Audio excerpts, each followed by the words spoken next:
To మెగా9 TV morning paper analysis కార్యక్రమానికి స్వాగతం. ఈనాడు ప్రధాన పత్రికల్లోని ప్రధాన అంశాలను ఒకసారి చూద్దాం. ముందుగా ఆంధ్రజ్యోతి దినపత్రికలో ఈరోజు ప్రధాన అంశం ఒకసారి మనం చూద్దాం. ఆంధ్రజ్యోతి దినపత్రిక ప్రధానంగా తీసుకున్న అంశం బెంగళూరు బెంగ తీరింది. బెంగళూరు బెంగ తీరింది. ఇది నిన్నంతా ఒకటే ఫేవర్, ఐపీఎల్ ఫేవర్. ప్రతి వాళ్ళు కోరుకున్నది దాదాపుగా నిన్న ఐపీఎల్ ప్రేమికులు మాత్రం, క్రికెట్ ప్రేమికులు ఇటు ప్రేక్షకులతో పాటు అందరూ బెంగళూరు గెలవాలని కోరుకున్నారు దాదాపుగా. అంటే పంజాబ్ గెలవకూడదు, పంజాబ్ ఇది శత్రువు అని కాదు, కానీ బెంగళూరు ఇప్పటికి దాదాపుగా 3 సార్లు ఫైనల్కి రావటం, 18 ఏళ్ల నుంచి దానికోసం నిరీక్షణ, కప్పు కోసం. ఒక్కసారి కూడా బెంగళూరు టైటిల్ గెలవలేదు. కానీ దాని మీద పోనుపోను అందరికీ ఆ బెంగళూరు టీం మీద ప్రేమతో పాటు ఒక రకంగా సానుభూతిగా రేడిపడిందని చెప్పుకోవాలి. ఎందుకంటే అది కళని ఊరిస్తానే ఉంది ఎప్పటికప్పుడు. ఇప్పటికి 3 సార్లు ఫైనల్కి వెళ్ళింది. బెంగళూరు తీసుకుంటే మంచి మంచి ప్లేయర్స్ ఉన్నారు. ఆ మొదటి నుంచి కూడా బెంగళూరు టీంకి చాలా హేమాహిమీలు ఆడారు దానికి. అయినప్పటికీ కూడా అందరూ మంచి బ్యాటర్స్ ఉంటారు, బౌలర్స్ ఉంటారు. ప్రతిసారి బెంగళూరు దాదాపుగా కప్పు గెలిచేయడానికి 100కు 100% అవకాశం ఉన్నటువంటి టీము ఐపీఎల్ టీంలో. ఇలాగే ప్రతిసారి ఈ 18 ఏళ్లలో ఒక్కసారి కూడా కప్పు గెలవకపోవటం, ఐపీఎల్ టైటిల్ గెలవకపోవటం. మిగతా టీంలు ఒక్కొక్క టీం 2 సార్లు ఫైనల్కి వెళ్ళిపోవటం, కప్పులు గెలవటం ఉంది. కానీ ఈ బెంగళూరుకు మాత్రం ఎందుకో తీరని కలగా నెరవేరింది. ప్రతి వారికి ఒక మీమ్స్లో కానివ్వండి, బయట ఒక టాపిక్లో కానివ్వండి, ప్రతి దానికి బెంగళూరు అనేది ఒక కామెడీ అయిపోయింది. అలాంటి సందర్భంలో ఇటుపక్క విరాట్ కోహ్లీ మొదటి నుంచి ఒకే ఫ్రాంచైజీకి ఆడటం కూడా విరాట్ కోహ్లీ కూడా చాలా ఇలాగే కప్పు లేకుండా రిటైర్ అయిపోతానని బాధ కూడా మిగిలిపోయింది. ఇలాంటి సందర్భంలో నిన్న వచ్చినటువంటి ఐపీఎల్ ఫైనల్కి మళ్ళీ 4సారి చేరిన తర్వాత ప్రతి వాళ్ళు కూడా బెంగళూరు గెలవాలనే కోరుకున్నారు. ఎందుకంటే ప్రతి సిచ్యువేషన్ కూడా బెంగళూరుకి మొదటి నుంచి ఇలాగే జరగటం వల్ల పాపం ఈసారన్న గెలవాలనుకునే వాళ్ళు ఒకళ్ళు, తర్వాత బెంగళూరుని ప్రేమించేవాళ్ళు, అంటే బెంగళూరు టీంని, ఐపీఎల్లో బెంగళూరు టీంని ప్రేమించేవాళ్ళు, ఆర్సీబీని ప్రేమించేవాళ్ళు అందరూ కూడా ఈసారి గెలవాలని ప్రార్థనలు చేశారు. ఇటుపక్క డీకే శివకుమార్ అయితే, బెంగళూరు సంబంధించిన ఉప ముఖ్యమంత్రి అయితే, బెంగళూరు ఈసారి కప్పు కొట్టిద్దని ఘంటాపదంగా చెప్పగలను, కప్పుతో తిరిగి రావాలి అనేటువంటి ఇలాంటి ఒక రకంగా బెంగళూరు రాష్ట్ర వ్యాప్తంగా అక్కడ ప్రభుత్వాలు కూడా దీని గురించి ఆలోచించి ఐపీఎల్ కొట్టాలి అనేటువంటి వాతావరణం అక్కడ. ఇటు చూస్తే మొదటి నుంచి ఐపీఎల్ చూస్తున్న ప్రతి ప్రేక్షకుడికి కూడా వాళ్ళ టీంలు ఎవరే, ముంబై ఇండియన్సో, కోల్కతా నైట్ రైడర్సో, ఇలా డెక్కన్ చార్జర్స్, హైదరాబాద్, ఇలా ప్రతి టీము కూడా వాళ్ళ టీంలు గెలవాలని కోరుకుంటారు. కానీ ఫైనల్కి వచ్చేటప్పటికి వాళ్ళ టీంలు లేవు. అన్ని టీములు కూడా బెంగళూరు గెలవాలని కోరుకున్నారు. అట్ సేమ్ టైం పంజాబ్ మీద కూడా వాళ్ళకి ప్రేమ ఉంది. పంజాబ్ కూడా మన ప్లేయర్సే. కానీ ఎక్కడో ఒక తెలియనటువంటి ఒక రకమైన సానుభూతి, ప్రేమ, బెంగళూరు గెలవాలనేటువంటి వాతావరణం. ఇదంతా ఒక రకంగా చెప్పాలంటే పాజిటివ్ వైబో లేకపోతే ప్రకృతి ఇలా కోరుకున్నందుకు చెప్తుంటారు కదా, పాజిటివ్ ఉండాలి, మనం ఏది కోరుకుంటే అది జరిగిద్దని. ఇలా దేశవ్యాప్తంగా కోరుకున్నారో ఏమో తెలియదు. కానీ ఏదేమైనప్పటికీ కూడా దాదాపుగా ఓటమికి అవకాశం, ఓడిపోయిద్ది అనేటువంటి పరిస్థితుల్లో కూడా మళ్ళీ బెంగళూరు ఛాలెంజ్ నిన్న ఎట్టకేలకు 18 ఏళ్ల నిరీక్షణకి నిన్న 6 పరుగుల తేడాతో ఐపీఎల్ టైటిల్ని కైవసం చేసుకుంది. మళ్ళీ కొత్త టైటిల్ ఐపీఎల్లో ఒక కొత్త టీము ఐపీఎల్ టైటిల్ గెలుచుకోవడం ఖాతాలో చేరింది. ఇది ఏమైనప్పటికీ ఇది 8వ టైటిల్ ఇది తీసుకోవటం, కప్గా తీసుకోవటం ఐపీఎల్లో ఇది ఒకటి. ఈరోజు తీసుకుంటే దాని గురించి ప్రధానంగా ఆంధ్రజ్యోతి దినపత్రిక తీసుకుంది. ఎందుకంటే నిన్న జరిగినటువంటి ఐపీఎల్ మ్యాచ్ నిన్న చాలా చాలా ఉత్కంఠంగా జరిగింది. ఎందుకంటే ఇదే పిచ్లో ముంబై ఇండియన్స్ని పంజాబ్ కింగ్స్ 200 పరుగులు దాటినప్పటికి కూడా వీరోచిత పోరాటంతో ఇంటికి పంపించింది. అదే పిచ్లో 200 దాటడం అనేది పెద్ద విషయం కాదు. 200 స్కోర్ అనేది పంజాబ్ ముందు పెద్ద విషయమేం కాదు. ఎందుకంటే పంజాబ్లో హేమాహిమీల బ్యాటర్స్ ఉన్నారు. మొదటి నుంచి వాళ్ళ ఆట తీరు అలాగే ఉంది. కేవలం ఒక కెప్టెన్ నిలబడ్డా చాలు మ్యాచ్ అయిపోయింది అన్నటువంటి అవకాశం ఉన్నటువంటి టీం అది. అంత గట్టి స్ట్రాంగ్ టీం. పంజాబ్ కూడా తక్కువేమేం కాదు. ఎందుకంటే ముంబైని ఇదే పిచ్లో 200 పైన పరుగులు కొట్టినప్పటికి కూడా సునాయాసంగా కొట్టేసి ముంబై మీద గెలిచినటువంటి ఆధిపత్యం చేసినటువంటి టీం పంజాబ్ కింగ్. అటువంటిది కేవలం ఆర్సీబీ 190 పరుగులకి నిరుత్సాహపరిచేటప్పటికీ మళ్ళీ ఈసారి కూడా టైటిల్ అయిపోయింది. దాదాపుగా రాదు అనేటువంటి వాతావరణం ఉన్నటువంటి పరిస్థితి. 190కే 190 పరుగులు కట్టడి చేయటం, 190 పరుగులు పంజాబ్ కింగ్స్ పెద్ద విషయమేం కాదు అది. అలాంటి తరుణంలో ఒక తరుణంలో దాదాపుగా ఎక్కడ మొదటి వికెట్ పడటానికి కూడా దాదాపు 40 పైన కూడా వికెట్ పడలేదు. ఆ సమయంలో చూస్తే మంచి ఊపులో ఉంది, భారీ షాట్లు కొడతా ఉన్నారు. ఇలాంటి సమయంలో దాదాపుగా ఇంకా మ్యాచ్ చేజారిపోతుంది అన్నటువంటి వాతావరణం ఆర్సీబీలో ప్రేక్షకులతో పాటు మైదానంలో ప్లేయర్స్ కూడా మెంటల్గా మైండ్ సెట్ ఏంది ఈసారి కూడా మనకు కప్పు దూరం అవటమేనా అన్నటువంటి ఒక టెన్షన్ వాతావరణం ఒక వాళ్ళు ఒక రంగ టెన్షన్ పడుతూనే ఆడుతూ ఉన్నారు. అలాంటి సమయంలో ఒకసారిగా ఈ మ్యాచ్ని ఒక రంగం చెప్పాలంటే కృణాల్ పాండ్యా అద్భుతంగా మలుపు తిప్పాడనే చెప్పుకోవాలి. ఎందుకంటే కీలకమైన వికెట్లు పడగొట్టడంలో అదొకటి. తర్వాత శ్రేయస్ అయ్యర్ ఒక కెప్టెన్ నిలబడ్డా చాలు పంజాబ్ కింగ్స్ దాదాపుగా మ్యాచ్ అయిపోయింది అన్నటువంటి ఒంటి చేత్తో గెలిపించే సత్తా కలిగినటువంటి కెప్టెన్ కేవలం ఒక్క పరుగుతోనే పంపేయటం అనేది ఇక అక్కడే దాదాపుగా మ్యాచ్ మలుపు తిరిగిందని అనుకోవాలి. ఇక ఆ తర్వాత వరుసగా వికెట్లు పడటం అనేది మొదలైనవి. ఈ విధంగా ఒక రంగం మ్యాచ్ చూస్తే ప్రతి సందర్భంలో కూడా ఒక ఉత్కంఠంగానే సాగింది. ఫైనల్ మ్యాచ్ ఎలా ఉండిద్దో ఫైనల్ మ్యాచ్ లాగానే సాగింది అనుకోవాలి. ఎందుకంటే ఇలాంటి మ్యాచ్ని ప్రేక్షకులు కూడా ఎదురు చూస్తారు. దాదాపు ఫైనల్ మ్యాచ్లు ఎంతటి వాతావరణం, ఎంతటి టెన్షను, ఎంతటి ఫైనల్ మ్యాచ్ అనేటువంటి ఏదైతే వాతావరణంలో వెళ్తారో చాలాసార్లు ఫైనల్ మ్యాచ్ చాలా సప్పగా సాగుతాయి. వన్ సైడ్ మ్యాచ్లుగానే సాగుతాయి. లేదంటే భారీ స్కోర్లు ఎక్స్పెక్ట్ చేస్తారు, తక్కువ స్కోర్కే కట్టడైద్ది.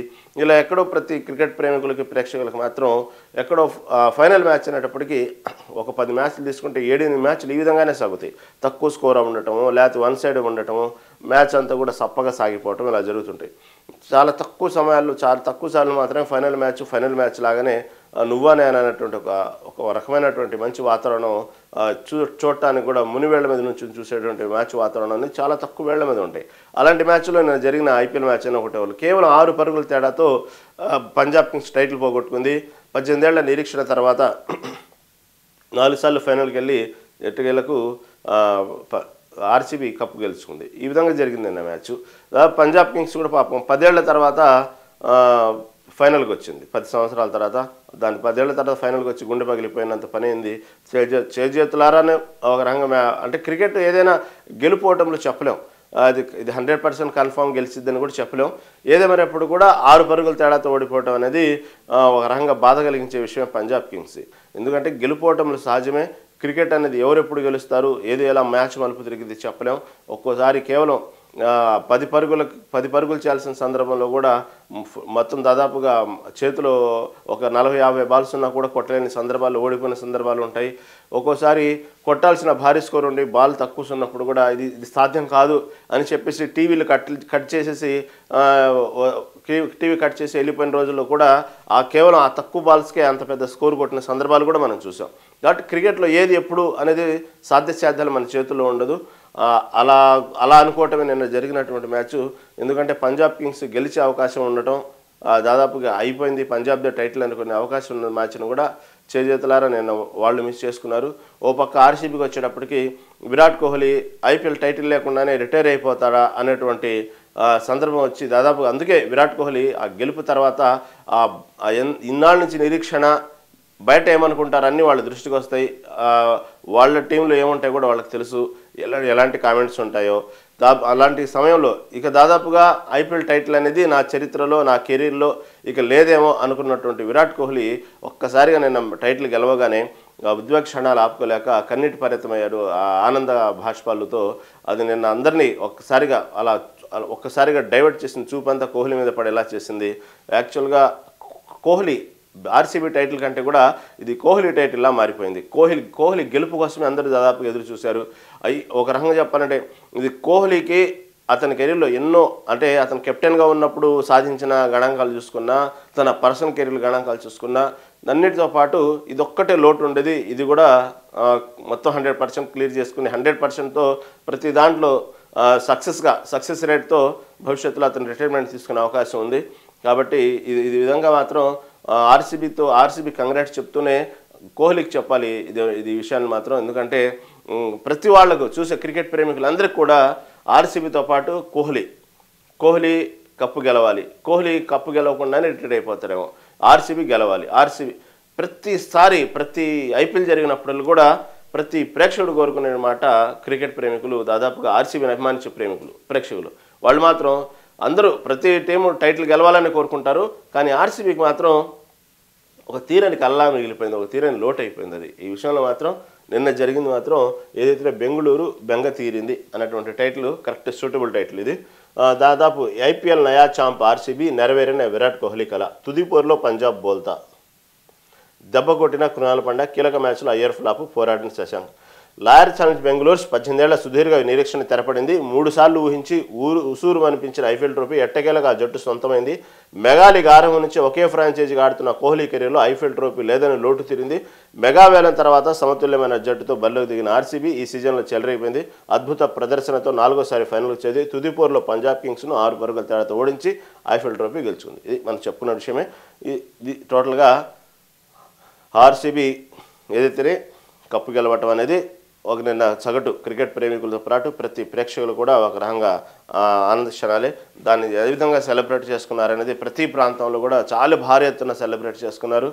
నగర వ్యాప్తంగా హైదరాబాద్తో పాటు దేశంలో ఉన్నటువంటి ప్రధాన నగరాలన్నింటిలో కూడా యువత ఒక వరల్డ్ కప్ గెలిచినటువంటి సందడి వాతావరణం నెలకొలింది. నిన్న నైట్ అంతా కూడా ఎటు చూసిన రోడ్లన్నీ సైలెన్సర్లతో, ఇటు టపాకాయలతో, కేకులతో, ఒక చెప్పాలంటే వరల్డ్ కప్ మిగతా దేశాల మీద పోరాడి ఆ క్రికెట్లో వరల్డ్ కప్ తెచ్చుకుంటే ఎంత సెలబ్రేట్ చేసుకుంటారో భారతీయులు, నిన్న ఆ విధంగా దేశవ్యాప్తంగా ప్రతి నగరంలో, ప్రధానమైన నగరాల్లో, ప్రతి ఊళ్ళల్లో, ప్రతి చోట కూడా ఈ ఆర్సీబీ సెలబ్రేషన్స్ భారీగానే జరిగినాయని చెప్పుకోవాలి. నిన్న హైదరాబాద్ నగర వ్యాప్తం కూడా ప్రతి కూడలిలో ఎక్కడ చూసినా కేకులు కట్ చేయటం, టపాసులు కాల్చడం, ఇలా బాణసంచా చేయటం, ఇలా యువత నిన్న సాయంత్రం ఒక ఆనందానికి హద్దులు లేకుండా ఒక వరల్డ్ కప్ గెలిచినంత హంగామా చేసి పెట్టేశారు నిన్న నగర వ్యాప్తం కూడా.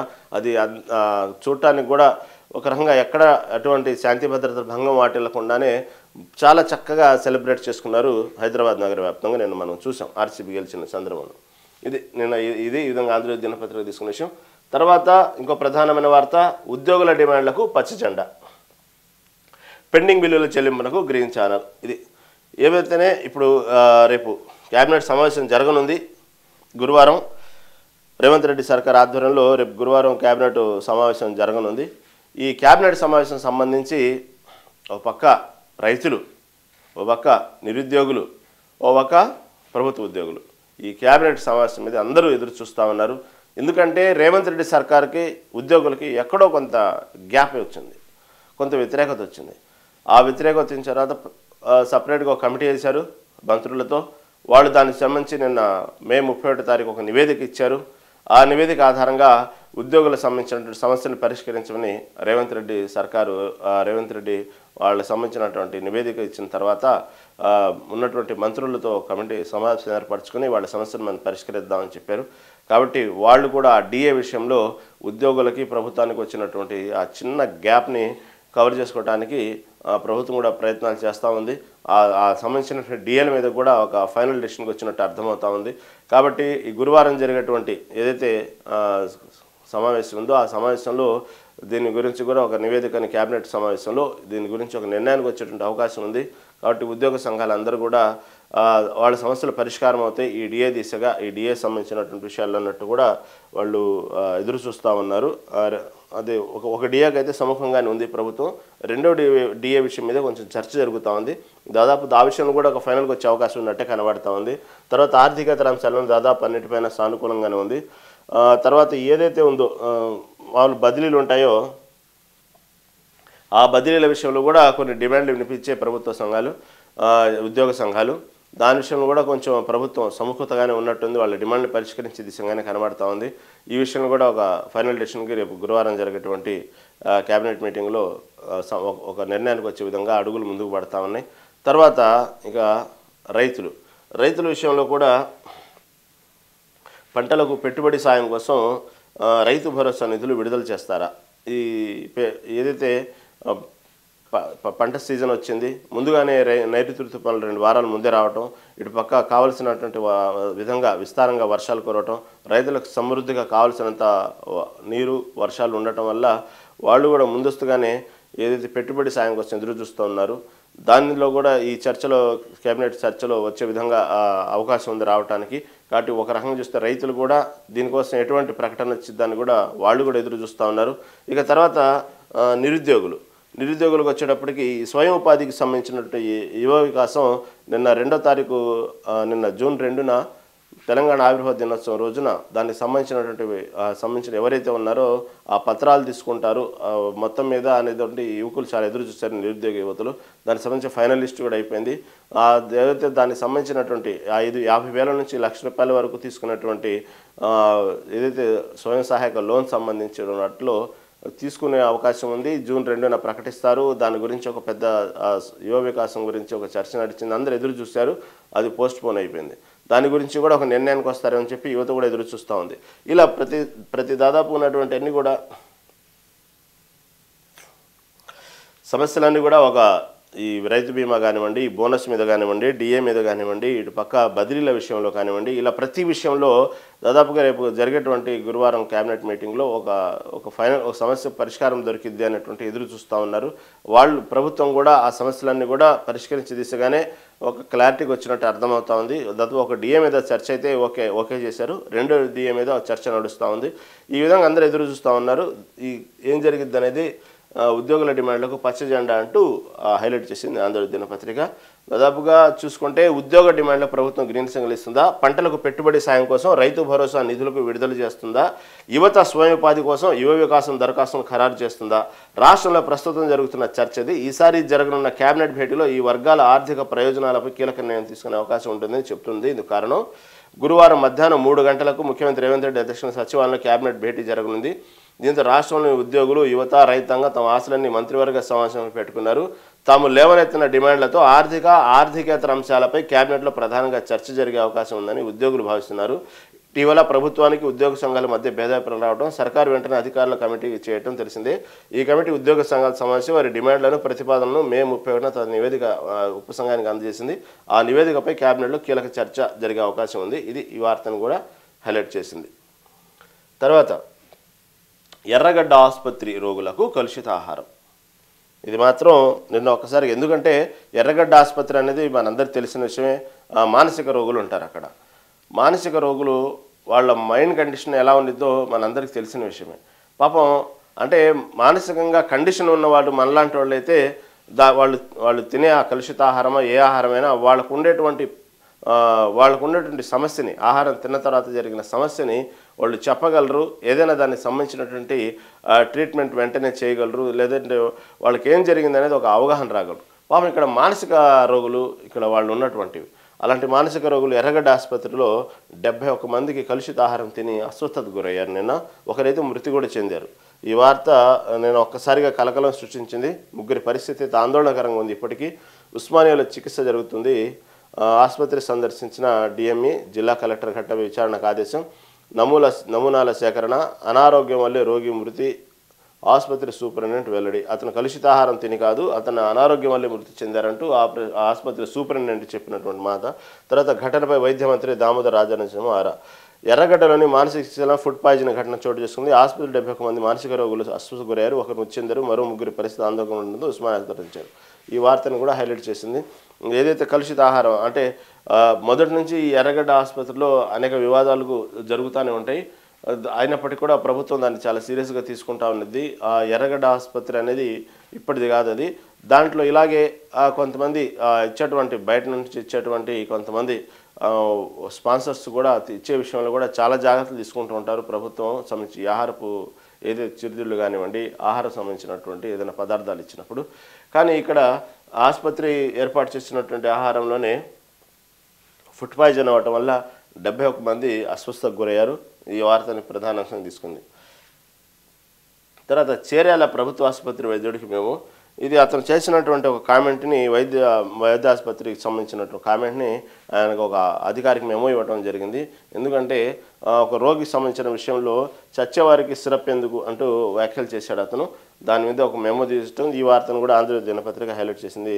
అంటే చనిపోయే వాళ్లకు సిరప్లు ఎందుకు ఇవ్వాలి అన్నట్టు అతను చాలా పేషెంట్ల విషయంలో మాట్లాడిన మాటల్ని వైద్యుడికి మెమో జారీ చేశారు. ఇది తర్వాత ఈ వార్తను హైలైట్ చేసింది ఆంధ్రజ్యోతి దినపత్రిక.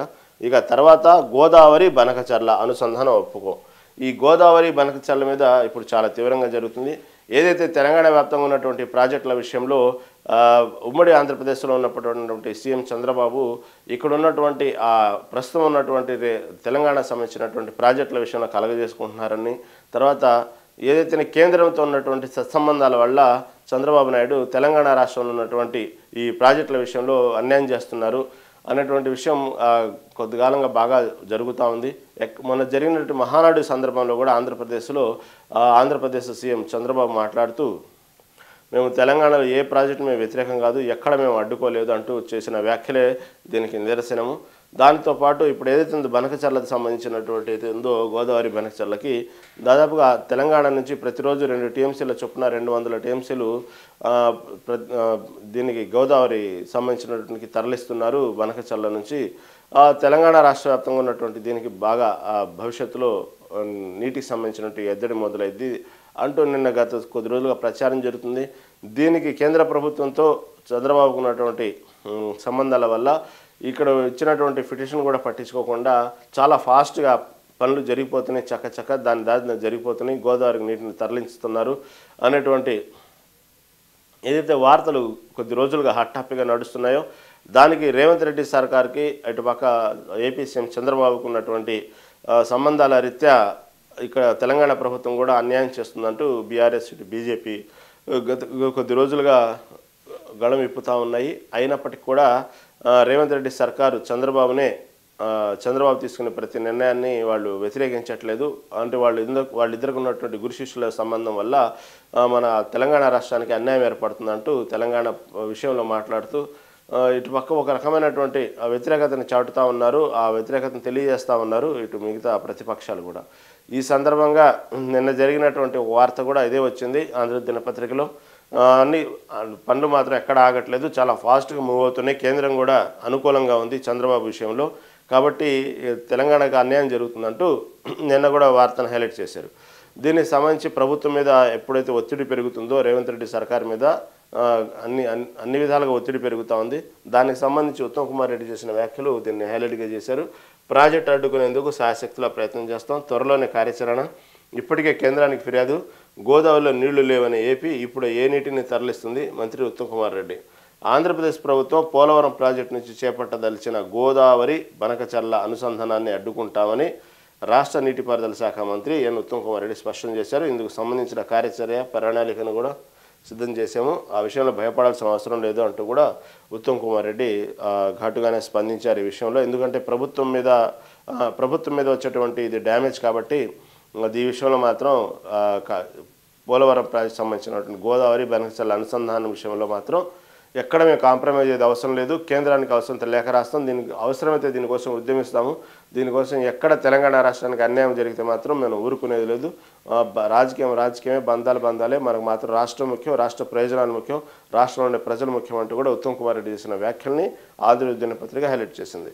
తర్వాత ఏదైతే రేపు గురువారం మధ్యాహ్నం 3 గంటలు జరిగేటువంటి క్యాబినెట్లో ఈ చర్చలు ఏదైతే ఉందో రైతులు, ఇటుపక్క నిరుద్యోగులు, ఉద్యోగ సంఘాలకు సంబంధించినటువంటి చర్చలు ఏదైతే ఉన్నాయో వాళ్ళకి సంబంధించినటువంటి చర్చల్లో భాగంగానే ఇటుపక్క కాళేశ్వరం సంబంధించినటువంటి విషయంలో కూడా ఏం చేద్దాం అన్నటువంటి కూడా ఒక నిర్ణయానికి వచ్చేటువంటి అవకాశం ఉంది. ఎందుకంటే ఇప్పటికే దాని కమిషన్ ముందు ఈ విషయాన్ని తీసుకెళ్లారు. 5వ తారీఖు హాజరవ్వాల్సినటువంటి మాజీ సీఎం కేసీఆర్ కాళేశ్వరం కమిషన్ ముందు హాజరు కాలేను, నాకు ఇంకొక తేదీ ఇవ్వనంటే 11వ తారీఖు ఇచ్చారు అతనికి. 6వ తారీఖు మాత్రం హరీష్ రావు హాజరు కాబోతున్నారు, తర్వాత ఈటల రాజేంద్ర హాజరు కాబోతున్నారు, 9వ తారీఖు హరీష్ రావు హాజరు కాబోతున్నారు. ఇటువంటి సందర్భంలో ఒకవేళ కమిషన్తో పాటు మనం ఏమైనా నిర్ణయాలు తీసుకోవాలా, విజిలెన్స్ నివేదికకు అమలు చేయాలా వద్దా, తర్వాత ఘోష్ రిపోర్టు తర్వాత ముందుకెళ్లాలా, రేపటి కేబినెట్ భేటీలు ఈ అంశంపై చర్చ.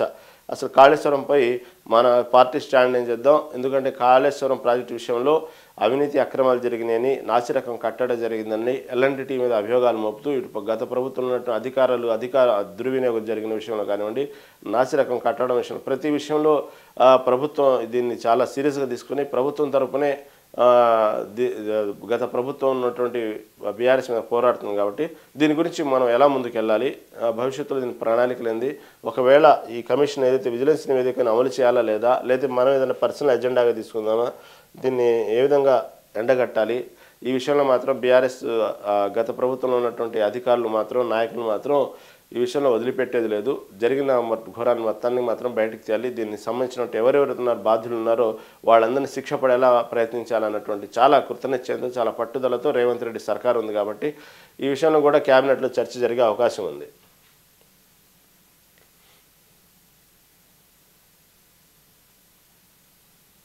తర్వాత కోర్ అర్బన్ రీజియన్కు ప్రత్యేక పాలసీ, ఏదైతే అర్బన్ ఏరియాస్ ఉన్నాయో దానికి సంబంధించినటువంటి అభివృద్ధి గురించి ఒక ప్రత్యేక పాలసీని తీసుకురావాలంటూ కూడా సీఎం రేవంత్ రెడ్డి చేసిన వ్యాఖ్యల్ని ఆంధ్రజ్యోతి దినపత్రిక హైలైట్ చేసింది. చెరువులు, నాలాలు, రోడ్ల విస్తరణ, అభివృద్ధికి రూపకల్పన, అధికారులకు సీఎం ఆదేశాలు, వర్షాకాల సన్నద్ధతపై చర్చ. ఏదైతే ఉందో వర్షాకాలం ఆల్రెడీ వర్షాకాలం వచ్చేసింది. దానికి సంబంధించిన అర్బన్ ఏరియాకి సంబంధించినటువంటి నాలాలు, చెరువులు ఏదైతే ఉన్నాయో దానికి సంబంధించినటువంటి ఒక అభివృద్ధిలో భాగంగానే ఒక చర్చకు తీసుకొచ్చారు. ఈ చెరువులు, నాలాలు, రోడ్ల విస్తరణ, అభివృద్ధికి రూపకల్పన, దానికి అభివృద్ధి చేస్తూ, ఎందుకంటే వర్షాకాలంలో ఇలాంటి అభివృద్ధి కార్యక్రమాలకు ఆటంకం ఉన్నది కాబట్టి ముందుగానే దానికి సంబంధించినటువంటి ఒక రూపకల్పన చేసి రేపు పడేటువంటి వర్షాలన్నీ కూడా వర్షపు నీరు వృధా కాకుండా ఆ చెరువులు, నాలాలు ద్వారా దాన్ని ఒక చోట చేయటము, దాన్నన్నింటినీ కూడా ఎలా రోడ్ల అభివృద్ధి ఎలా చేయాలి, రూరల్ ప్రాంతాలన్నింటినీ కూడా అభివృద్ధి చేయాలి, దానికి సంబంధించి కూడా ఒక ప్రణాళిక సిద్ధం చేయండి అంటూ కూడా సీఎం రేవంత్ రెడ్డి అధికారులను ఆదేశించాడు. ఈ వార్తను హైలైట్ చేసింది ఆంధ్ర దినపత్రిక. ఇంకొక ప్రధాన అంశం ఆంధ్ర దినపత్రిక తీసుకుంది, నరేందర్ సరెండర్. ఈ టైటిల్ పెట్టారు దీనికి. ఇది నిన్న రాహుల్ గాంధీ భోపాల్లో మాట్లాడినటువంటి బహిరంగ సభలో చేసిన వ్యాఖ్యలు ఇవి. నరేందర్ సరెండర్. ట్రంప్ ఆదేశించారు, ప్రధాని మోదీ ఆపేశారు. పాక్కు సంబంధించినటువంటి ఏదైతే ఆపరేషన్ సింధూర్ విషయంలో ఈ కాల్పుల విరమణకు సంబంధించినటువంటి విషయంలో రాహుల్ గాంధీ చేసినటువంటి ఘాటు వ్యాఖ్యలు ఇవి. ఎందుకంటే ఆపరేషన్ సింధూర్ దాదాపుగా ఒక రకంగా చెప్పాలంటే పహల్గామ్ ఉగ్రదాడి తర్వాత అప్పట్లో దాదాపు చాలా సంవత్సరాల తర్వాత మనం పాకిస్తాన్ మీద ప్రత్యేకమైనటువంటి ప్రత్యక్ష యుద్ధం అనేటువంటి ప్రకటించడం ఎప్పుడు జరగలేదు. చాలాసార్లు దానికి సంబంధించినటువంటి పాకిస్తాన్ సంబంధించినటువంటి ఉగ్రమూకల వల్ల, ఉగ్రదాడుల వల్ల భారత్ ఎన్నోసార్లు చాలా ఓర్పుతో శాంతి కోరుకుంటూనే నష్టపోయినప్పటికీ కూడా పదే పదే వాళ్ళ శాంతి చర్చలకు అవకాశం ఇస్తూ చేస్తూ ఉన్నాము. తర్వాత కొన్ని సందర్భాల్లో జరిగినప్పటికీ కూడా ఇంత ప్రత్యక్షంగా యుద్ధం చేసే పరిస్థితికి ఎప్పుడు రాలేదు ఈ మధ్యకాలంలో. కానీ ఎప్పుడైతే పహల్గామ్లో దాడి చేశారో ప్రతి భారతీయుడు రగిలిపోయాడు. ఎందుకంటే స్త్రీల వాళ్ళ భార్యల ముందే భర్తల్ని కాల్చడం అనేది, వాళ్ళ సింధూరాన్ని చూడపటం అనేది అందరినీ కలిసివేసింది. మరీ ముఖ్యంగా వేరు చేసి కులాల వారీగా మతాల వారీగా వేరు చేసి వాళ్ళని కాల్చడం, భార్యల ముందే భర్తల్ని చంపటం అనేది అందరినీ కలిసివేసింది. ప్రతి భారతీయుడిని కూడా ఒక ఆవేశంతో కూడుకున్నటువంటి వాతావరణం భారతదేశ వ్యాప్తం కనబడింది. ఇక చాలు, ఇంకా శాంతి చాలు, ఇంకా ఓర్పు ఉండకూడదు, ఈ విషయంలో మాత్రం ఇంకేదో ఒకటి తేల్చుకోవాల్సిందే, పాకిస్తాన్ని మాత్రం రూపురేఖకుండా చేయాల్సిందే, అసలు ప్రపంచ పటంలో పాకిస్తాన్ అనేటువంటి దేశమే లేకుండా చేయాల్సిందే అనేటువంటి వ్యాఖ్య ప్రతి భారతీయుడి నోటి గుండా వచ్చింది ఆ సమయంలో. అలాంటి అంత ఉద్వేగభరితం కులాలకు మతాలకు అతీతంగా అందరూ ప్రార్థన చేశారు. ఎలాగైనా సరే భారతదేశం గెలవాలి, పాకిస్తాన్ని తుదుముట్టించాలి, పాకిస్తాన్ అనేది పటంలో లేకుండా చేయాలనే వార్తని అందరూ కోరుకున్నారు. ఆ దిశగానే ముందడుగులు పడింది. ఎక్కడ కూడా కేంద్ర ప్రభుత్వం కానీ, ముఖ్యంగా భారత ఆర్మీ కానీ ఎక్కడ కూడా దీని గురించి కాంప్రమైజ్ కాకుండా చాలా తెలివితేటలతో యుద్ధం చేసింది. పాకిస్తాన్లో ఉన్నటువంటి దాదాపుగా ఉగ్ర స్థావరాలన్నిటి మీద దాడి చేయటం అనేది మామూలు విషయం కాదు. దాదాపు 100 మంది ఉగ్రవాదుల్ని ఎక్కడ పాకిస్తాన్ పౌరుల్ని కానివ్వండి, పాకిస్తాన్కి ఎక్కడ డిస్టర్బ్ కానివ్వకుండా కేవలం చాలా ఖచ్చితమైన నిర్ణయాలతో దాదాపు 100 మంది ఉగ్రవాదులను హతం చేయటం అంటే అది మామూలు విషయం కాదు. ఆ విషయంలో భారత ఆర్మీ చాలా సక్సెస్ అయిందని చెప్పుకోవాలి. అలాంటి సందర్భంలో ఒకానొక దశలో దాదాపు పాకిస్తాన్ నడిబొడ్డున వెళ్ళిందని చెప్పుకోవాలి మన భారత ఆర్మీ. అక్కడ దాకా వెళ్ళినప్పుడు మళ్ళీ ఇలాంటి అవకాశం రాదు. వీళ్ళు ఎన్నిసార్లు చెప్పినప్పుడు కూడా ఉగ్రవాదుల్ని పెంచి పోషిస్తున్నారు, అసలు ఉగ్రవాదులు శిక్షణ శిబిరాలే అక్కడ ఉన్నాయి కాబట్టి ఇదే అవకాశం. ఇక ప్రపంచంలో ఇంకెప్పుడు కూడా ప్రపంచ దేశాలు కూడా భారతదేశానికి అంటేనే మనం భయపడే విధంగా చేయాలి. ప్రపంచంలో ఉన్న అన్ని దేశాలు భారతదేశ యొక్క శక్తి సామర్థ్యాలు నిరూపించుకునే అవకాశం ఒకటైతే పాకిస్తాన్కు సంబంధించి 75 ఏళ్లలో పడుతున్నటువంటి ఎన్నో అఘాయిత్యాల నుంచి విముక్తి కలిగేటువంటి సమయం కూడా ఆసన్నమైంది. కాబట్టి అందరూ వాస్తవంగా ఇంకా అయిపోయింది, ఇంకా దాదాపుగా ఇంకొన్ని గంటలు యుద్ధం చేస్తే ఇక పాకిస్తాన్ పని అయిపోయింది అనుకునేటువంటి తరుణంలో భారతదేశ వ్యాప్తంగా పాకిస్తాన్తో ఉన్నటువంటి పీడను వదిలించుకునేటువంటి భాగంలో పాకిస్తాన్ విజయోత్సవ సంబరాలు చేసుకోవాలనుకున్నటువంటి సందర్భంలో ఒక్కసారిగా సీజ్ ఫైర్ అనేటువంటి ప్రకటన రావడంతో అందరూ ఒక్కసారిగా ఆశ్చర్యానికి గురైనమాట. వాస్తవమే. ఎందుకు అంతగా వెనకాడాల్సిన పరిస్థితి ఉంది, ఏం జరిగినాయి, ఏం పరిణామాలు జరిగినాయి అనేటువంటి అర్థం కాలేదు. ఎందుకు ఒక్కసారిగా ఆపేశారు? ఎందుకంటే భారీగా ప్రాణ నష్టం జరుగుతుంటేనో, లేకపోతే మన ఆయుధాలు మనకు సరిగా ఉపయోగపడకపోతుంటేనో, ఎక్కడో మన భారత ఆర్మీ బలహీనంగా కనబడితేనో ఈ సీజ్ ఫైర్కి ఆమోదం తెలపడానికి అవకాశం ఉన్నది. లేదా దేశవ్యాప్తంగా ప్రజల నుంచి కూడా ఎక్కువగా ప్రాణ నష్టమో ఆస్తి నష్టం జరుగుతూ ఉంటే, ప్రజల్లో వ్యతిరేకత వస్తుంటే కూడా కొంచెం ఆపుకోవడానికి అవకాశం ఉంది. ఇటు చూస్తే వన్ సైడ్ బ్యాటింగ్లా వెళ్ళిపోతూ ఉన్నాము. పాకిస్తాన్ మన దెబ్బకి అతలాకుతలం అయిపోతుంది. ఏం చేయలేని పరిస్థితి. మన క్షిపణులు ఎక్కడికెక్కడ పాకిస్తాన్ స్థావరాలను ధ్వంసం చేసుకుంటూ వెళ్తున్నాయి. ఇంకా దాదాపుగా అయిపోయిద్ది అనుకునే సమయంలో ఎందుకు ఒక్కసారిగా సీజ్ ఫైర్ ప్రకటించారనేది ప్రతి భారతీయుడి మధ్యలో ఉన్నటువంటి ఆలోచన. అది అలాంటి సందర్భం వచ్చింది. ఇలాంటి ఎందుకు ఆగిందని తెలిసి సందర్భంలో ఒక్కసారిగా మీడియా సాక్షిగా మీడియాలో ఒక్కసారిగా ట్రంప్ నిర్ణయం వల్ల ఆగిపోయింది అనేటప్పటికీ అందరికి ఆశ్చర్యానికి గురి చేసింది. అందరి ఎవరో ఇంకొక మధ్యవర్తిగా ఇంకొక దేశం మధ్యవర్తిత్వం వహించి ఆపితే మనం ఆగాల, మనం ఎందుకు భయపడాలి అనేటువంటి ప్రతి భారతీయుడికి వచ్చిన ఆలోచన. ఎంతకైతే కేంద్ర ప్రభుత్వం మీద భారత ఆర్మీ మీద ఎంత సపోర్ట్గా, ఎంత గౌరవంగా, ప్రేమగా ఉన్నారో అంతే విధంగా ఒక్కసారిగా వాతావరణం ఒక్కసారిగా డైవర్ట్ తీసుకుని యూటర్న్ తీసుకున్నారు. అందరూ ప్రభుత్వం మీద వ్యతిరేకత మెల్లిమెల్లిగా మొదలైంది. అనేక అనుమానాలకు దారి తీసింది కూడా. ఎందుకంటే ట్రంప్ చెప్పటం ఏంది, మనం ఆగిపోవటం ఏంది? అసలు మన ట్రంప్ పెత్తనం మన భారతదేశం మీద ఏంది? అతను పెద్దన్న పాత్ర పోషించేది ఏంది? మనం తగ్గేది ఏంది? ఎందుకంటే ట్రంపే స్వయంగా నేను ఆపేశానని చెప్పుకోవటం వల్ల అందరిలో ఈ గందరగోళానికి కారణమైంది. అంతేకాకుండా వాణిజ్య సంబంధాల మీద దెబ్బకొట్టాను, వాణిజ్య సంబంధాలు పెంచుకోవాలంటే ముందు మీరిద్దరు యుద్ధం ఆపాలని ఇద్దరికి వార్నింగ్ ఇచ్చాను. ఆ పదం సక్సెస్ అయింది అని ఒకసారి. తర్వాత రెండు బలమైన దేశాలు యుద్ధం చేసుకుంటే లక్షల మంది ప్రాణాలు పోతాయి, అందుకే నేను ఆపేశానని ఒకసారి. రెండు బలమైన దేశాలంటూ భారతదేశంతో పాటు పాకిస్తాన్ని కూడా బలమైన దేశంగా పోల్చడం అనేది చాలామందికి భారతీయులకి నచ్చలేదు. దాని మీద కూడా తీవ్ర విమర్శలు వచ్చినాయి. ఈ విధంగా ప్రతి విషయంలో ప్రతిసారి సందర్భం వచ్చినప్పుడల్లా దానికి నేనే ఆపాను, నేనే చెప్పాను ఈ విధంగా అనేటువంటి విషయంలో ట్రంప్ చెప్పుకోవటం వల్ల ప్రతి భారతీయుడు కూడా బాధ కలిగింది, కోపం వచ్చింది. దీని గురించి ఎన్నో కేంద్ర ప్రభుత్వం విమర్శలు వచ్చినాయి. తర్వాత మిస్రీ వచ్చి మీడియా సాక్షిగా తర్వాత కొద్ది రోజుల తర్వాత ట్రంప్ ఆపిందేం కాదు, రెండు దేశాలు ద్వైపాక్షిక చర్చల ద్వారానే శాంతి కోరుకుని ఆపేశాము, ప్రస్తుతానికి cease fire ప్రకటించాము.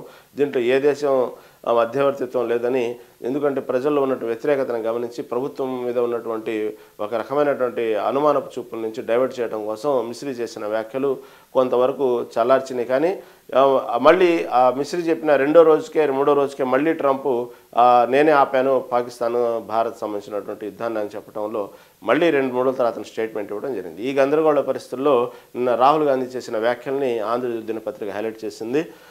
Narender surrender, Trump ఆదేశించారు, ప్రధాని మోదీ ఆపేశారు. పాక్తో కాల్పుల విరమణపై రాహుల్ విమర్శలు చేశారు. కొద్దిగా ఒత్తిడి తెస్తే చాలు బీజేపీ బీఆర్ఎస్ నాయకులు లొంగిపోతారు. కొంచెం ఒత్తిడి చేస్తే చాలు వీళ్ళు పలికేటువంటి ప్రగల్భాలు ముందు పలుకుతారు. ఏదైనా ఒత్తిడి చేస్తే మాత్రం ఈ బీజేపీ బీఆర్ఎస్ ఒక్కసారిగా లొంగిపోతారు. ఇది వీళ్ళ పార్టీ పరిస్థితి అంటూ రాహుల్ గాంధీ చేసిన వ్యాఖ్యలు. ఎందుకంటే ఇది ఇప్పటిది కాదు, స్వాతంత్రోద్యమ కాలం నుంచి అంతే వీళ్ళ పరిస్థితి. బీజేపీ ఆర్ఎస్ఎస్ ఇంతే, మొదటి నుంచి ఇంతే. వీళ్ళు కొంచెం ఒత్తిడి చేస్తే లొంగిపోతారు. అదే నాడు అమెరికా బెదిరింపులకు అప్పట్లో ఉన్నటువంటి భారత్ పాకిస్తాన్ యుద్ధంలో అప్పుడు ప్రధానిగా ఉన్నటువంటి ఇందిరాగాంధీ ఈ విధంగా అమెరికా బెదిరింపులు ఎప్పుడూ లొంగిపోలేదు అనేటువంటి రాహుల్ గాంధీ చేసిన వ్యాఖ్యలు పాక్ను అప్పట్లో ముక్కలు చేశారు అనేటువంటి మాటని హైలైట్ చేశారు. ఇందిరాగాంధీ సమయంలో జరిగినటువంటి యుద్ధ వాతావరణం గురించి ఇంకోసారి చర్చలు లేవనెత్తారు రాహుల్ గాంధీ. అప్పట్లో అమెరికాను ఏమాత్రం లొంగకుండా పాకిస్తాన్ని చిత్తు చేశాము, పాకిస్తాన్ని ముక్కలు చేసింది ఇందిరాగాంధీ, అది ధైర్యం అంటే అంటూ చెప్పుకునేటువంటి సందర్భాన్ని ఆ విధంగా రాహుల్ గాంధీ ప్రజల ముందు పెట్టారు భోపాల్ సభలో. తర్వాత దాంతో భాగంగా 6 పాక్ ఫైటర్లను కూల్చామంటూ కూడా మన ఇండియా టుడేలో కథనం వచ్చింది. ఆ వార్తను కూడా హైలైట్ చేసింది. ఒక C-130 2 నిఘా విమానాలను కూడా 30కి పైగా క్షిపణులను గాల్లోనే ధ్వంసం చేశాం. పెద్ద సంఖ్యలో డ్రోన్లను కూల్చివేత, ఆపరేషన్ సింధూర్ డేటాపై రక్షణ శాఖ చేసినటువంటి ఏదైతే పాకిస్తాన్ సంబంధించినటువంటి క్షిపణులు కానివ్వండి, దానికి సంబంధించిన వైమానిక స్థావరాలు కానివ్వండి, దాని ఆయుధాల నుంచి సంబంధించి ఏ విధంగా ధ్వంసం చేశామంటూ కూడా ఒక డేటా రిలీజ్ చేసింది రక్షణ శాఖ. దానికి సంబంధించి ఇండియా టుడే కూడా ఒక కథనం చెప్పింది, ఏమేమి జరిగినాయి, ధ్వంసం చేసింది, పాకిస్తాన్కి మనం ఎంత భారీగా నష్టం చేశాం యుద్ధంలో అనేటువంటి విషయాన్ని కూడా ఇండియా టుడే ఒక కథనం ప్రచురించింది. ఆ వార్తను కూడా హైలైట్ చేసింది. తర్వాత ఆపరేషన్ సింధూర్పై పార్లమెంట్ను సమావేశపరచాలి అంటూ డిమాండ్ చేశారు రాహుల్ గాంధీ. అదేవిధంగా దానికి సంబంధించినటువంటి ఏదైతే కూటమి పార్టీలు ఉన్నాయో వాటన్నిటికి కూడా లేఖ రాశారు. ఈ విధంగా ప్రధాని మనం అడగాలి, స్తంభింపచేయాలి, ఆపరేషన్ సింధూర్ విషయంలో ఏం జరిగింది, ఎందుకు సీజ్ ఫైర్ చేశారు, అసలు యుద్ధం మొదలైనప్పుడు అన్ని పార్టీలు కాంగ్రెస్ పార్టీతో పాటు దేశంలో ప్రతి పార్టీ కూడా యుద్ధానికి అప్పుడు యుద్ధానికి ముందు ఒక క్యాబినెట్ ఒక మీటింగ్ జరిగింది. దానికి సంబంధించి అప్పుడు పార్టీలన్నీ కూడా ప్రధానికి భారత ఆర్మీకి సపోర్ట్గానే యుద్ధానికి వెళ్లాల్సింది, యుద్ధం చేయాల్సిందే అని గట్టిగా చెప్పారు. కానీ అలా ఏదైతే సమావేశపరిచారో మళ్ళీ సీజ్ ఫైర్ విషయంలో ఎందుకు సమావేశపరచలేదు, ఈ విధంగా సీజ్ ఫైర్ జరగబోతుంది, లేదంటే ద్వైపాక్ష చర్చలు జరుగుతున్నాయో, లేకపోతే శాంతి చర్చలు జరుగుతున్నాయో, లేకపోతే ట్రంప్ ఆపమన్నాడు, ఇవన్నీ ఏదో ఎందుకు ఆపబోతున్నారు అనేటువంటి విషయాన్ని ఎవరికి చెప్పకుండా తన సొంతంగా నిర్ణయం తీసుకోవటం ఏంటి, అసలు ఏం జరిగింది, దాన్ని ఎందుకు ఆపాల్సి వచ్చింది, మాకు క్లారిటీ కావాలంటూ కూడా ఆపరేషన్ సింధూర్ పార్లమెంటు సమావేశపరచాలంటూ రాహుల్ గాంధీ చేసిన వ్యాఖ్యలు. దానికి ఇండియా కూటమికి సంబంధించిన పార్టీలన్నిటి కూడా ఒక లేఖ రాయటం జరిగింది. దాంట్లో భాగంగా దాని మీద కొన్ని పార్టీలు అయితే సంతకాలు చేయలేదు ఈ కూటమి పార్టీ పంపిన లేఖకి. దాంట్లో ఎన్సీపీ పార్టీ ఒకటి సంతకం చేయలేదు. అదేవిధంగా ఆ పార్టీ కూటమిలో ఉన్న ఆ పార్టీ కూడా మేము ప్రత్యేకంగా మేము సపరేట్గా లెటర్ రాస్తామంటూ కూడా దాని మీద సంతకం చేయలేదు. ఆ వార్తను కూడా దీంట్లో హైలైట్ చేశారు ఆంధ్రజ్యోతి దినపత్రిక.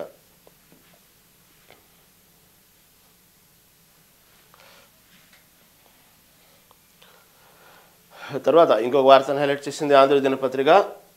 యములాడ కోడెకు ఎంత కష్టం అంటూ గోశాల ఆవరణలో తడకల కింద కోడెలు. ఇది ఏదైతే రాజన్న సన్నిధిలో ఉన్నటువంటి ఏదైతే కోడెలు ఉన్నాయో దానికి ఉన్నటువంటి ఏదైతే ఆ పాక సామర్థ్యం వేరు, దానికి మించి అక్కడ కోడెలు ఉన్నాయి. అందుకే అక్కడ వాటికి ఆహారం సరైన సమయానికి ఆహారం సరిపోవట్లేదు, పచ్చగడ్డి సరిపోవట్లేదు, దానికి సంబంధించినట్టు నీరుని కూడా సరిగా మెయింటైన్ చేయలేకపోతున్నారు. ఆ సందర్భంలో రాజన్న సంబంధించినటువంటి సన్నిధిలో ఉన్నటువంటి కోడల గురించి ఆంధ్రజ్యోతి దినపత్రిక హైలైట్ చేసింది. దాని మూలంగా ఏదైతే మెయింటెనెన్స్ ఇబ్బంది అయిపోయి ఉన్నదానికంటే సామర్థ్యం కంటే కూడా ఎక్కువైపోయినటువంటి కోడల వల్ల అక్కడ ఎన్నో కోడలు ఇబ్బందులు పడుతున్నాయి. సరైనటువంటి వసతులు లేవు, సరైన ఆహారం అందించలేకపోవడం వల్ల ఇబ్బంది కాదు, కొన్ని కోడలు అయితే చనిపోవడం కూడా జరుగుతూ ఉంది. ఇది ఎంతవరకు కరెక్ట్ అంటూ కూడా ఆంధ్రజ్యోతి దినపత్రిక హైలైట్ చేసింది. రాజన్న సన్నిధిలో సామర్థ్యానికి మించిన కోడలు 660 ఉండాల్సిన చోట 660 దాని సామర్థ్యం, కోడల సామర్థ్యం, కానీ 1300 ఉన్నాయి అక్కడ ప్రస్తుతానికి. దానికి పచ్చగడ్డి వేయాలన్నా సరిపోవట్లేదు. తర్వాత తాజాగా మరో 6 కోడలు మృతి, ఈ మధ్యకాలంలో మళ్ళీ 6 కోడలు చనిపోవడం జరిగింది. సామర్థ్యాన్ని మించి ఉండటం వల్ల, సరైన ఆహారం ఇవ్వకపోవటం వల్ల, అక్కడ ఉన్నటువంటి మెయింటెనెన్స్ సరిగా చేయటం వల్ల అనేక రోగాలు వచ్చి కానీ ఏమైనా కానీ ఇప్పటికీ 6 కోడలు మృతి చెంది వారంలో మొత్తం మీద 26, ఇప్పటికీ ఈ వారంలోనే ఈ గ్యాప్లోనే ఇప్పటికీ 26 కోడలు మృతి చెందటం ఇది మంచిది కాదు, ఇది శుభసూచకం కాదు అంటూ కూడా దీన్ని తీసుకొచ్చింది ఈ వార్తని. రంగంలోకి అధికారులు కోడెల గ్రేడింగు, సరిపడా దాణా సంరక్షణ కోసం 12 మందితో ప్రత్యేక బృందం ఏర్పాటు. దానికోసం ప్రభుత్వం ఒక ప్రత్యేక బృందాన్ని ఏర్పాటు చేసింది. ఆ 1300 ఉన్నటువంటి కోడెల కోసం ఎంతవరకు దాణా కావాలి, ఎంతవరకు మనం అందించగలం అన్నట్టు ఒక కమిటీ ఏర్పాటు చేసి ముందుగా అసలు ఈ సమస్య దాదాపు ఈ వారంలో 26 కోడలు చనిపోవటం, ఈ మధ్యగా నిన్న మొన్న ఒక 6 చనిపోవటం మళ్ళీ. కాబట్టి వెంటనే దాన్ని ఆ కోడలకు సంబంధించిన మృత్యువులకు సంబంధించి వాతావరణాన్ని ఆపాలని చెప్పేసి ముందుగా దానికి సరిపడా దాణా, పచ్చగడ్డి, మంచినీరు ఇవన్నీ కూడా అప్పటికప్పుడు యుద్ధ ప్రాతిపదికన దానికి సప్లై చేయడం జరిగింది. ఈ విధంగా రాజన్న కోడల గురించి తీసుకున్నారు. ఈ వార్తను కూడా ఆంధ్రజ్యోతి దినపత్రిక హైలైట్ తీసుకుంది. తర్వాత సాక్షి దినపత్రిక, మనం సాక్షి దినపత్రిక తీసుకుంటే ఈ దినపత్రిక కూడా ఏదైనప్పటికీ బెంగ తీరిందనే వార్తని హైలైట్ చేసుకున్నారు. దాదాపు 18 ఏళ్ల తర్వాత, నిరీక్షణ తర్వాత తొలిసారి ఐపీఎల్ టైటిల్ గెలిచిన బెంగళూరు అంటూ కూడా ఈ వార్తను హైలైట్ చేశారు. ఫైనల్లో 6 పరుగులతో పంజాబ్ కింగ్స్పై గెలుపు, రాణించిన కోహ్లీ, కృణాల్ పాండ్యా, భువనేశ్వర్. ఈ వార్తని సాక్షి దినపత్రిక హైలైట్ చేసింది. ఎందుకంటే అందుకంటే ప్రతి క్రికెట్ ప్రేమికుడు ఐపీఎల్ మ్యాచ్ ఫైనల్ కోసం ఎదురు చూశారు. ఈ సీజన్ ఐపీఎల్ ముగిసింది. ఎన్నో సంఘటనల మధ్య ఐపీఎల్ జరిగిద్దా లేదా అనేటువంటి వాతావరణంలో మళ్ళీ ఐపీఎల్ జరగడం అనేది ప్రతి క్రికెట్ ప్రేమికుడు ఆనందం. ఎందుకంటే ఆపరేషన్ సింధూర్ జరిగేటువంటి సమయంలో ఐపీఎల్ ఆపారు.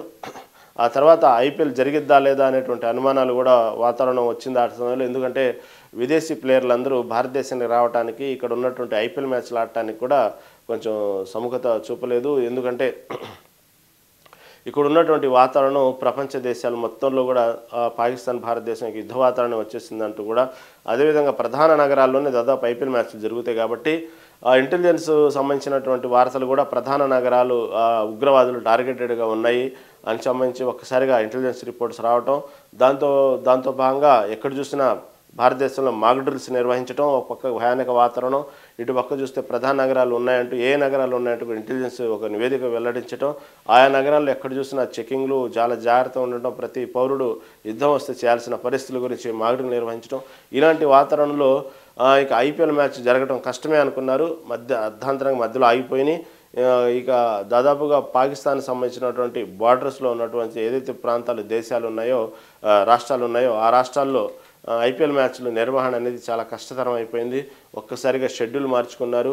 ఏదేమైనప్పటికీ కూడా మ్యాచ్లు అర్ధాంతరం అయిపోయి ఇంకా యుద్ధం కొనసాగే దిశగా అడుగులు ముందుకు పడతా ఉన్నాయి. ఈ సమయంలో ఇంకా మ్యాచ్లు అవసరమా?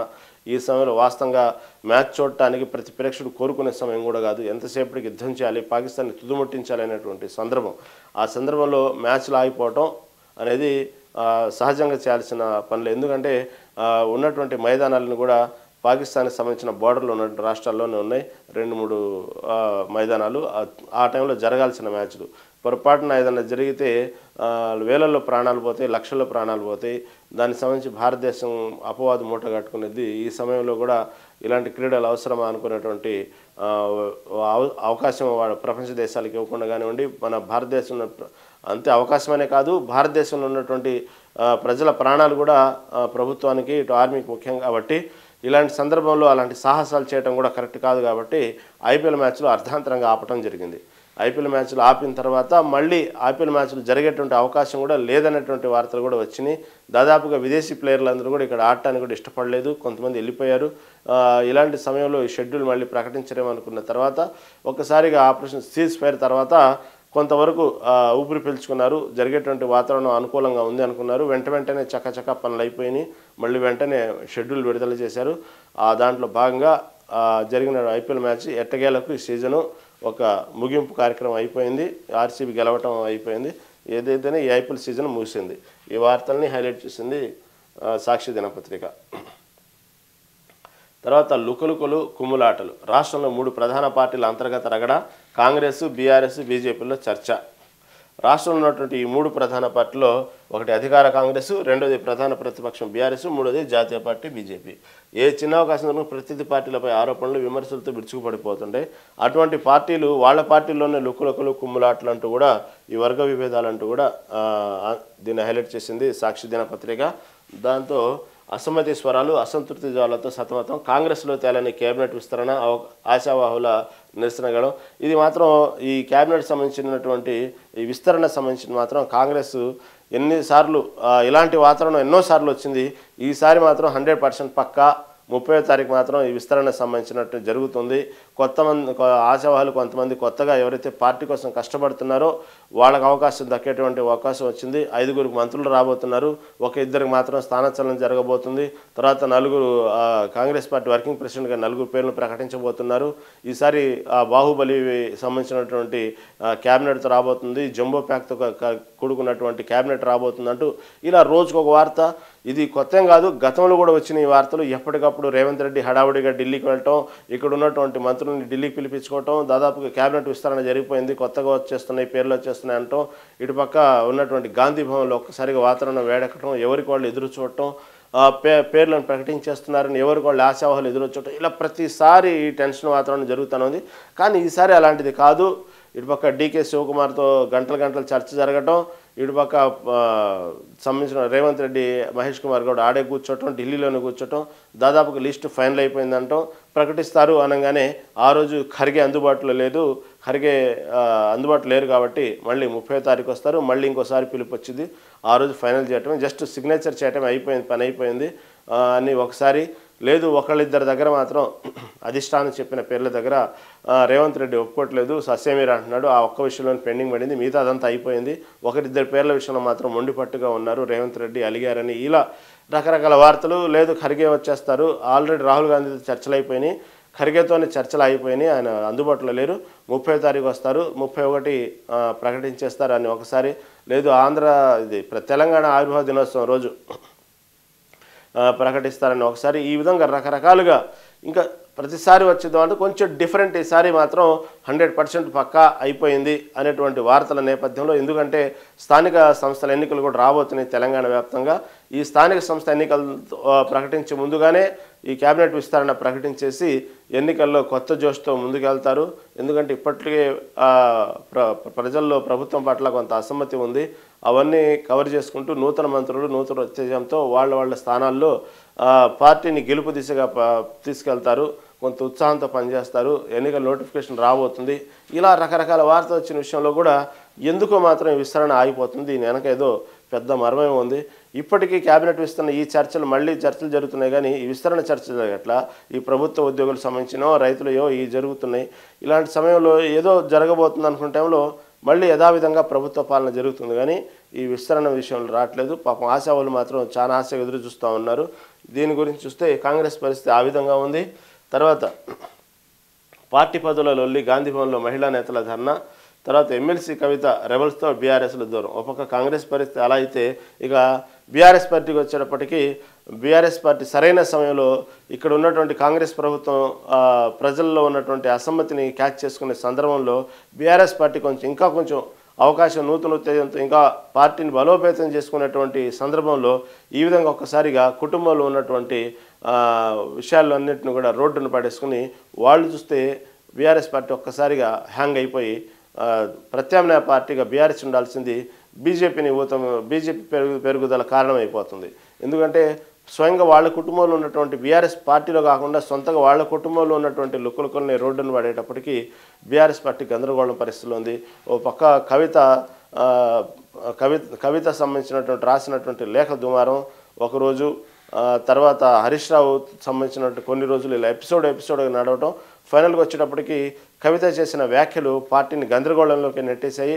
అటుపక్క ఆ విషయంలోనే ఓ పక్క కాళేశ్వరం కమిషన్ సంబంధించిన నోటీసులు అందుకొని, ఓ పక్క కేసీఆర్, ఓ పక్క రేస్ ఫార్ములా సంబంధించినటువంటి విషయంలో కేటీఆర్ నోటీసులు అందుకొని వాళ్ళు వ్యక్తిగతంగా పర్సనల్గా వాళ్ళ సమస్యల్లో వాళ్ళు ఉంటే, అదే సమయంలో ఇంట్లో ఉన్నటువంటి ఎమ్మెల్సీ కవితనే లేఖ ద్వారా బీఆర్ఎస్ పార్టీలో ఒక్కసారిగా కింద స్థాయి నాయకుల నుంచి పై స్థాయి నాయకుల వరకు కూడా అందరినీ గందరగోళం నెట్టేసి కార్యకర్తలు నైరాశ్యంలో చెందేసి ఈ ఇంట్లో భాగంగానే రెండు పార్టీలు కొత్త పార్టీలు వస్తాయనేటువంటి వాతావరణం కలుగుతున్న సమయంలో కవిత లేఖ బీఆర్ఎస్ పార్టీలో ఒక రకంగా చాలా డ్యామేజ్ చేస్తుందని చెప్పుకొని వాళ్ళు ఆ పార్టీ సంబంధించి ఆ పార్టీ ఇబ్బందుల్లో ఆ పార్టీ ఉంది తెలంగాణ వ్యాప్తంగా.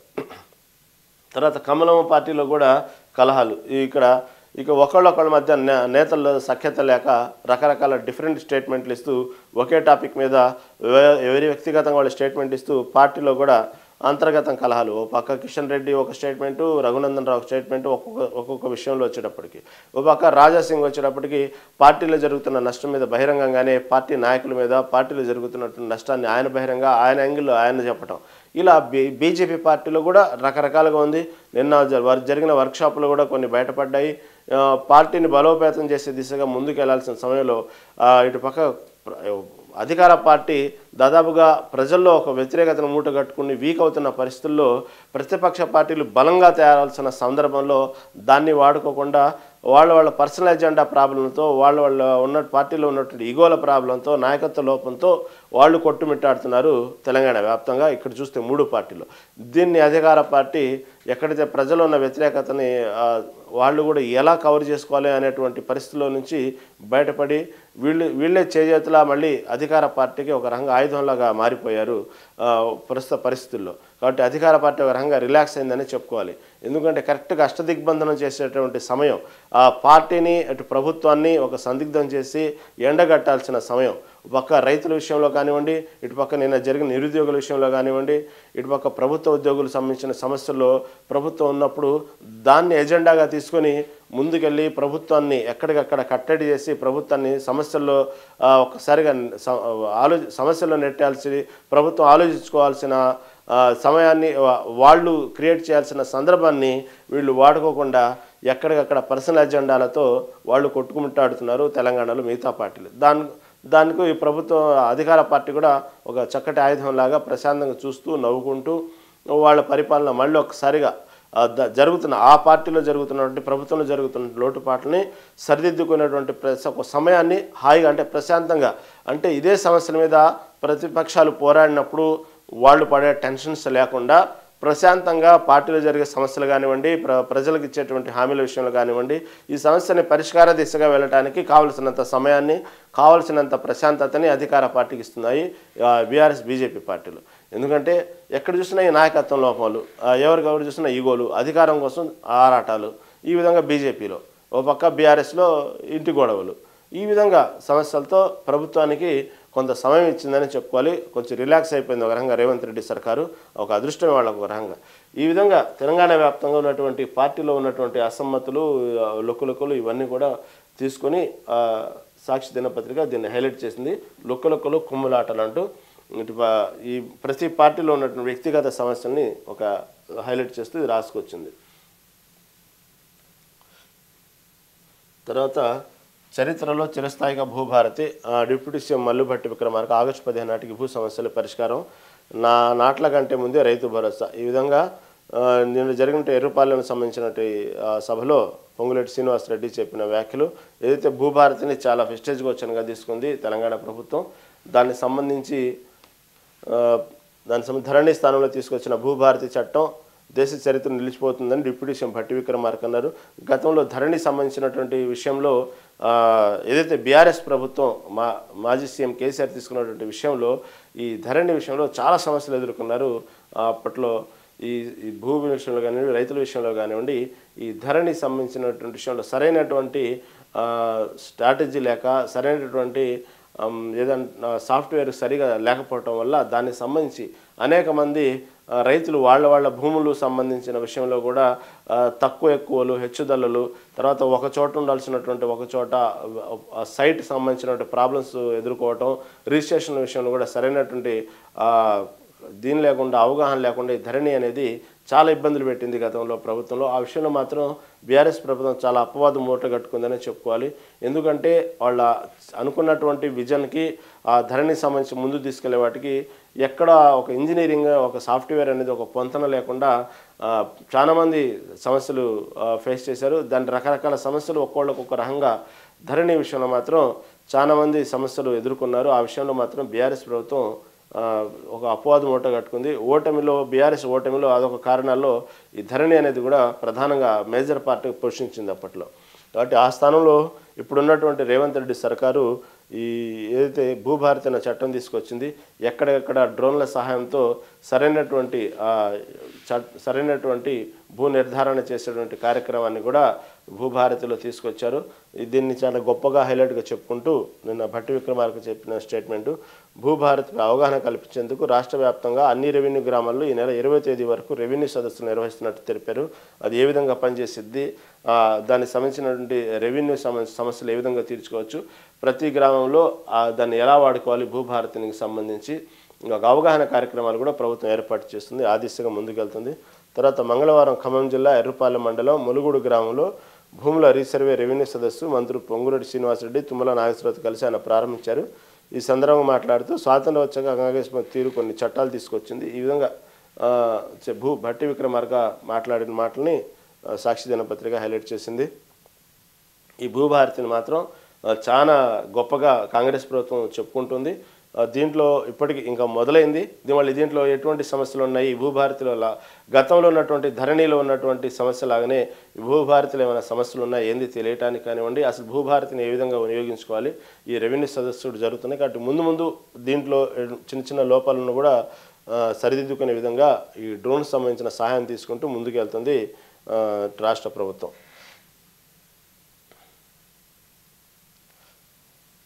తర్వాత ఏదైతే ఉన్నాయో తెలంగాణ సాంఘిక సంక్షేమ గురుకుల విద్యా సంస్థలకు సంబంధించినటువంటి పరిధిలో సెంటర్ ఆఫ్ ఎక్సలెన్సీ జూనియర్ కాలేజీలో సీట్ల కేటాయింపు జరిగింది.